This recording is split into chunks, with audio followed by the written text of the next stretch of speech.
TeknoSeyir'e hoş geldiniz. Bugün bir Xiaomi ürünü daha inceliyoruz ama telefon değil. Evet, değil mi? Çok bir değişiklik oldu nihayet. Farklı. Telefon olmayan. Şimdi bir temizlik robotu inceleyeceğiz. Bu bize çok sorulan bir üründü. Çünkü Evet. bunda bir fiyat performans dengesi tutturulmuş gözüküyor.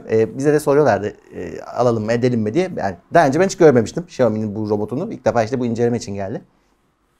Burada kullanıyoruz, yaklaşık bir 15 gündür kullanıyoruz. 2 haftayı geçti. Burada ben onun testi için biz özel bir parkur yaptık. Bizim koridor çok kirleniyor. En hızlı kirlenen yer orası. En çok basılan yer herhalde. Oraya biz yaklaşık işte bu geldiğinden beri hatta temizlemedik. Ben bunu bizim arkadaki odalardan birinde kullandım. Haritalama özelliğine falan bakmak için. Biraz da çok engel var arka tarafta. Koridorda da işte finalde bir test yaptık. İşte o birikimini bakalım nasıl temizleyecek diye. Gerçek tozla bir pislikle test yaptık, yani öyle söyleyeyim. Mücadelesini Evet, özel bir şey yapmadık. Normalde biz biraz hani kendimiz kirletiyorduk. Buna öyle yapmadık. Gerçekten temizlik nasıl yapacak, gerçek kirle nasıl mücadele edecek onu gördük. Bir de ben koridora şey dizdim. Kutular dizdim. Bir parkur hazırladım. Hani onların etrafından nasıl dolanıyor, nasıl haritalıyor. Çünkü bunun bir haritalama özelliği var. Ben de açıkçası en çok onu merak ediyordum. Çünkü şimdi, uygun fiyatlı ürünlerde bu olmuyor genelde. Evet, yani daha şöyle, doğru söylüyorsun. O özellikler kısılan özelliklerden birisi oluyor. Bunun haritalama özelliği uygulamasında da desteği var. Bulunuyor ve çok da güzel çalışıyor. Şöyle, bir defa bunların hepsinde, hemen hemen hepsinde, Rumba'da vesairede her tarafında sensör olur. Bunda da sensör dolu. Ama bunda şeyi baştan söyleyeyim, bir kamera falan yok. Yani yok, kamerayla çalışmıyor. Bunun aslında en büyük sensörü şurada diyebiliriz. Bu da işte mesafe ölçeri var. Oradan etrafa mesafeyi ölçüyor. Önce hemen çalışır çalışmaz ben şeye şaşırdım. Ben 360 derece çalışıyor bu. Evet. Daha hani basıyorsun, daha hareket etmeden odanın kabaca bir haritası çıkıyor zaten. Evet. Ve saniyede 1800 tarama yapabildiğini söylememiştim. Aynen öyle. 360 derece çalışıyor. Evet. Çok kaba bir harita hemen oluşuyor. Ama şeyler yok. Mesela orada böyle çok bariz engeller henüz oluşmuyor. Sadece dört duvarı hemen çiziveriyor. Bir de yakınında varsa böyle bir takım masa gibi şeyler, onları da görüyor. Mesela masaları da ya da işte bizim orada içeride göstereceğim şimdi. Bir tane çekmecelik var ufacık. Onu mesela hemen dikdörtgen olarak çizmiş. Ya da şeyi çok güzel yapıyor. Mesela sandalye var. Sandalyenin bizim ayakları yıldız şeklinde. O aynen o şekilde çıkıyor. Tam olarak evet. O haritalaması çok başarılı. Zaten bundan sonraki bütün özellikler de o haritanın üzerinden çalışıyor aslında. Birazdan anlatacağım. Şimdi 3.8 kilo ağırlığında, bunların da biliyorsun şeyleri var. Yani mesela bu masadan düşmez. Sensörü var, algılar. Ya da işte gidip bir yere küt diye kafayı atıp orada kalmaz. Şurada bak, şöyle göstereyim. Darbe emici bir parça bu hem var darbe emmeye yarıyor hem de anlıyor işte bir şeye, hemen bir yere çarptım. Çünkü şöyle bir özelliği de var. Bunların aslında ilk darbeyi gördükleri anda geri çekilmemeleri gerekiyor. O kadar hassas olmamaları lazım. Yoksa mesela perdede de geri çekilir, altına giremez. Birazcık şey var, hani dokunuyor, gidiyor dokunuyor. Evet. Hatta dokunduğu şey hareket ederse, onu da test ettik. Bir tane hafif kutu koyduk. Birkaç kere yokluyor. Çünkü kutu hareket ettiği için onu itmeye devam ediyor, ısrar edebiliyor. Ama şey yapamıyorsun, mesela bunun uzaktan kumanda modu var. Ben kumanda ediyorum. Evet, manuel olarak yönetilebiliyor. Uygulamasından. Uygulama İngilizce bu arada. Çince mince değil. Allah'tan onu şey yapmışlar. Orada kendi asistanı da var. O da İngilizce çalışıyor. Evet, İngilizce konuşuyor. Mesela ben şey dedim tabii ki. Önce kendi manuel moda aldım. Şöyle gideyim kafadan bir yere dalayım dedim. Yok, öyle yapmıyor. Gidiyorsun. Buraya değdiği anda yine kontrollü bir şekilde. Sen ısrar etsen de sürekli ileri gitsin de yani şu şekilde, sürekli bu şekilde minik. Evet, o şekilde yapamazsın. Yani öyle yani zarar verici bir kullanımı yok. Bunun işte 5200 mAh bataryası var. Şu da şarj doku. Evet. Şimdi tabii ki doka dönme özelliği var. Ama mesela bizim yine bu daha ucuz modellerde rastlamadığımız bir özellik var. Bunda var. Bir yerde diyelim ki temizlik yapıyor. Sen bunu aslında, bunların ideal kullanımı evde yoksun. Birazcık hani bekar hayatı yaşayan insanlara yönelik olduğunu ben düşünüyorum. Benim etrafımda alanlarda genelde öyle. Adam işe gidiyor, gündüz yok evde. Bunu çalıştırıp gidiyor ama. Akşam geldiğinde bu zaten işini bitirmiş oluyor. Fakat şöyle bir özelliğe ihtiyacın var. Şimdi bu işte yaklaşık 2 saat temizlik yapabiliyor. Evet. Yetmezse geri dönüyor dokuna, şarj olup tekrar geliyor. Pili %20'nin altına düştüğünde %20'nin altına düştüğünde geri gidiyor, hallediyor şarjını, tekrar başlıyor. Tekrar temizliyor. Zaten bunlar aslında bir evin ana temizlik aracı olmayacaklar. Bu halıla falan da gidiyor bu arada ama Bunun aslında engebelerden aşabiliyor. aşabiliyor. Şeyi var. Var. Evet, onun hatta çok güzel bir videosu var bizde şimdi. Onu da gösteririz özellikle. Bu arada şimdi bunun biz çekimini kamerayla yaptık ama kamera bunun üstünde duruyor. Kendi kamerası zannetmesinler. Bunun kamerası yok. Bizim aksiyon kamerası bunun çekti. Yani benim hani hiç tahmin etmediğim engellerden aşabildi. Onu söyleyeyim. Takılacak dediğim yerde takılmadı. Ama şu uyarı da yapmam lazım. Mesela ben burada kullanmadım onu. Bizim burada aşırı sayıda kablo var. Kablolara çok takılabiliyor. Takılır. Şöyle risk şu. Çekip devirebileceği şeyler var burada. Kalın kabloları çekemiyor mu? Evet, ince kabloları çekebiliyor. Onu gördük. O yüzden bunun hani kullanılacağı ortamda çok fazla yerde kablo bırakmamak lazım. Tedbir. Onun dışında bunun kullanımında aslında çok özel bir şey yok. Bunu uygulamaya tanıtıyorsun. Yani zaten Mi'nin Home uygulaması var. Ben mesela onu Xiaomi ampul kullanıyorum akıllı. Onun için zaten kullanıyordum. Birbirlerine evet, aynen öyle. Uyumlu, hepsi birbirine bağlanıyor. Oraya bunu da ekleyiverdim. Wi-Fi'den çalışıyor zaten.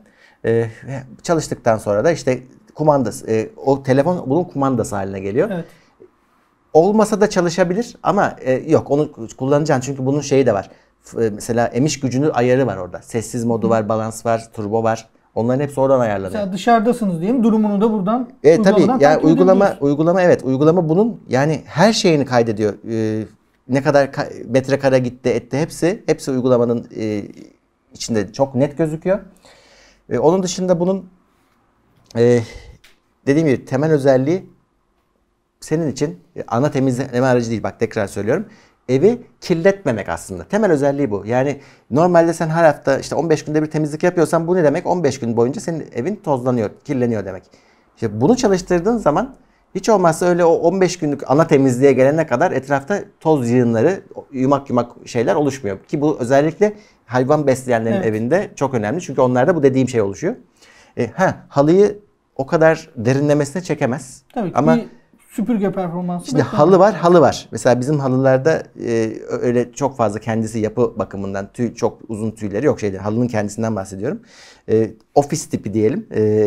Durumlarda halleder ama normal klasik bir ev halısı böyle yoğun üstünde işlemesi, dokunması olan bir halıdan birazcık zorlanacaktır. Daha sonra yapar, zorlanmaz da hani derinlemesine çekemeyecek. Hatta şöyle kaldırayım da görsünler.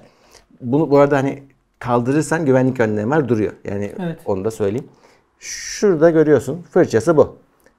Şurada arada plastik kısmı da var, klasik fırça kısmı da var. Yani bu aslında şeyi destekliyor. Hani kazıyıp yerden, halıdan bir şeyi söküp alma durumu var. Çok derinlemesine işleyen şeyleri belki sökemez ama onu da söyleyeyim, halıda da çalışıyor. Tabii ki yani halısız bir ofiste bence ya da evde daha verimli olur. Daha verimli çalışır, evet. Ama halıda da gidiyor.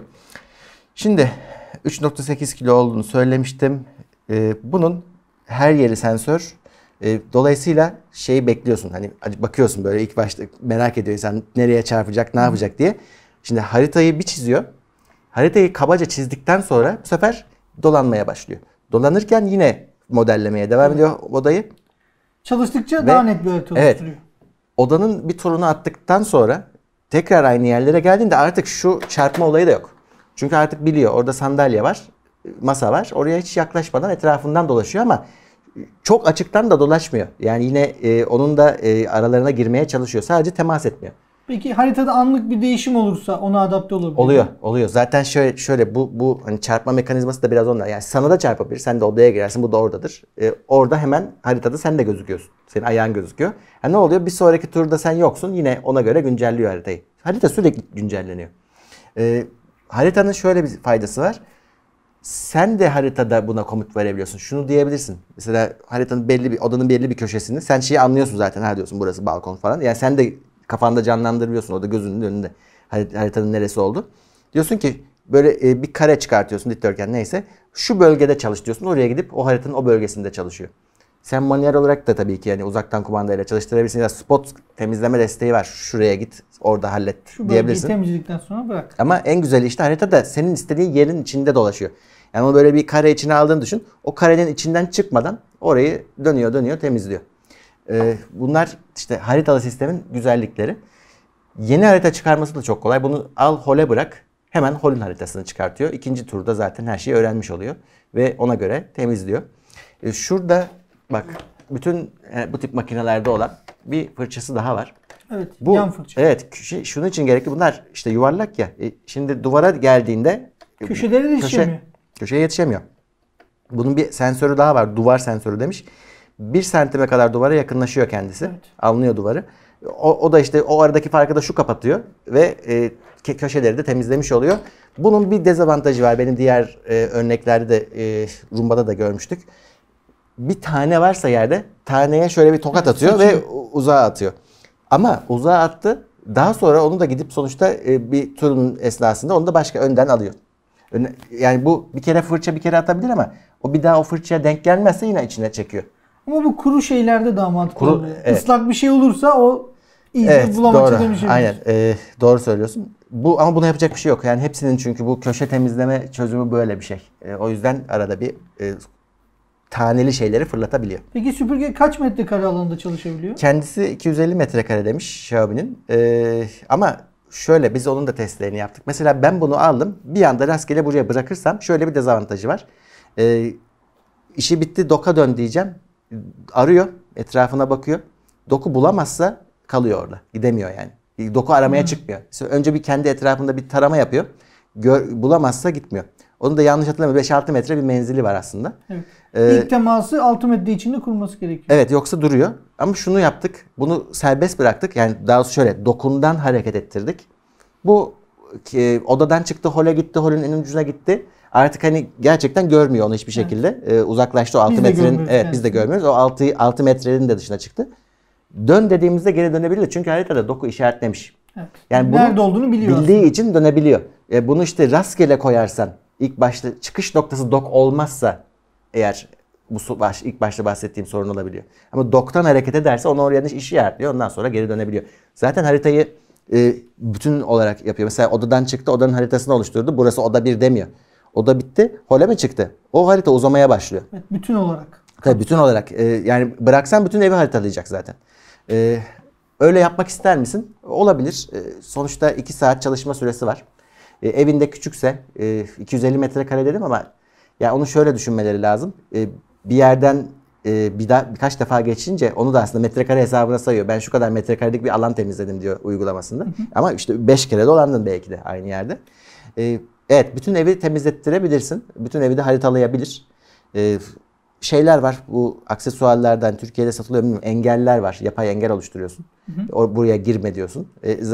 Bariyer uyguluyorsun. Evet. Yoksa zaten girmesini istemediğin yerde kapısını kapat.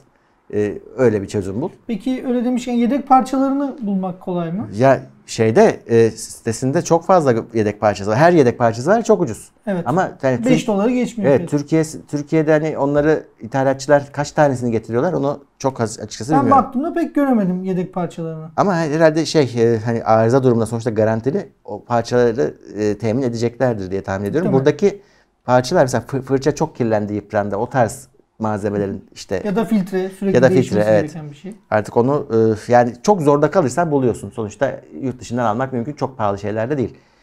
Onun dışında şey var. Tabii bunun bir haznesi var. Yani sen buna sonsuza kadar çalışacak güç versen de bunun aslında kapasitesi haznesi kadar. Yani hazne dolduktan sonra işine yaramaz. Yani süpürgelerde de çok ufak hazneler oluyor. Evet, yani haznesi bayağı ufak ama şöyle düşüneceksin. Yani her gün çalıştırırsan o hazneyi dolduracak kadar kir birikmemesi gerekir diye düşünüyorum. Tabii. Her akşam geleceksin, boşaltacaksın. Yani bu günlük boşaltılacak. Yani bunun hiç kaçarı yok. Haznesi 420 mililitre. Evet, aynen öyle. Genelde hazneler ufak. O yüzden yapacak bir şey yok. Mesela az önce söylediğim gibi bu gidip kendisini şarj edip geri gelip temizliğe devam edebilir mi? Hazne doluysa yapacak bir şey yok. Kalacak öyle. Onun da ayrı sensörü var. Peki hazneyi değiştirmek kolay mı? Haznenin temizliği falan kolay. Ama her zaman yani ben normal süpürgelerde de aynı şeyi söylüyorum. Bunun ideal çözümü yok. Yani sen orada biraz toza maruz kalıyorsun boşaltırken. Bunun bir hani şeyi küçük olduğu için çıkan toz miktarı da ona göre oluyor. Doka ulaşımı, yerleşimi hepsi çok kolay. Çok başarılı bir şekilde oturuyor yerine. Hiç müdahaleye gerek kalmıyor. Hiç müdahaleye gerek kalmıyor. Şu dokunma yüzeyini de zaten geniş tutmuşlar. O yüzden onu da beğendim. Sesli çalışıyor. Sessiz mod olmasına rağmen sesli çalışıyor. O yüzden bence bunu gece vakti çalıştırmak istemezsin. Dediğim gibi onun için uygulamada ayarları var. Şu saatler arası çalışsın. Ya tabii ama benim dediğim şey yani bunu çıkarken evde olma sen. Yani sen evde olduğun sürece bu çalışırsa rahatsız olursun. Ama kabloları da ortada bırakmamak lazım. Kabloları da ortada bırakmayacaksın, evet. Yani bence bırakma. Evet. Çok büyük sorun olmaz mı? İşte küçük, yani daha ince kablolar mutlaka takılıyor. Yani şöyle, bu temizliğine devam edebiliyor aslında. Sorunumuz şu, kabloyla hareket götürüyor. ediyor. O kötü. Yoksa bunun kabloyla başa çıkma özelliği de var. Sonuç itibariyle üstünden de geçebilir. Ama ya geçmezse ya takılırsa, bunu bilemeyeceğin için bırakma ortalıkta. Bakayım şöyle, hani başka bir not almış mıyım? Valla yazılımından falan çok memnun kaldım ben. Kullanımı çok kolay. Bunun tanınmasında falan da bir sorun çıkmıyor. Onun dışında işte şey iyi olmuş. Buna ayrı bir uygulama kurmuyorsun ya. O benim hoşuma gitti. Tek bir uygulaması var adamların. Genel uygulama hepsini çalıştırıyor. Fiyatı da şu anda 2100 lira civarında. Evet, o aralıkta. Evet, o aralıkta satılıyor. Bu şimdi şöyle bir durum yarattı. Mesela Roomba tarzı öncül firmaların çok gelişmiş cihazları var. iRobot. İşte evet, bizde de bir tanesinin tanıtımı vardı. Onları mesela ucuz çözümler üretmeye zorladı Çinliler, yine her zaman olduğu gibi. Telefonda da olduğu gibi. Burada Xiaomi'nin avantajı, çok daha az kısıntıyla yani bir cihazla karşıyayız. Benzer fiyata çok daha fazla özellik sunuyor. Evet, özellikle haritalama kısmı çok güzel çalışıyor. Çok kesin bir üstünlüğü var. Ben en çok o özelliğini sevdim zaten. Bir de işte şu anda çok rahat bir şekilde bulabiliyorsun. Bir sürü yerde karşıma çıktı. Bize de ürün Cepboard'dan geldi zaten. Evet, oradan geldi. Her yerde satılıyor gözüküyor. Valla tavsiye ederim, hani böyle bir şey istiyorsan, ama şeyi bileceksin, yani bu elektrik süpürgesi değil. Yani onun alternatifi değil. O bambaşka bir şey.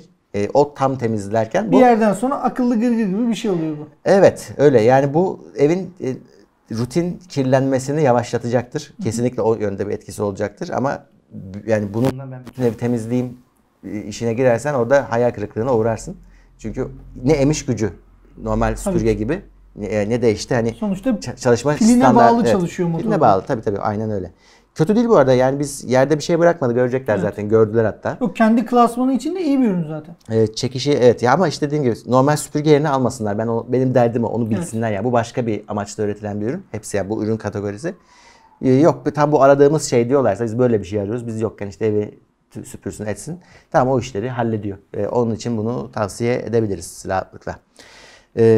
Xiaomi'nin robot temizleme aracı.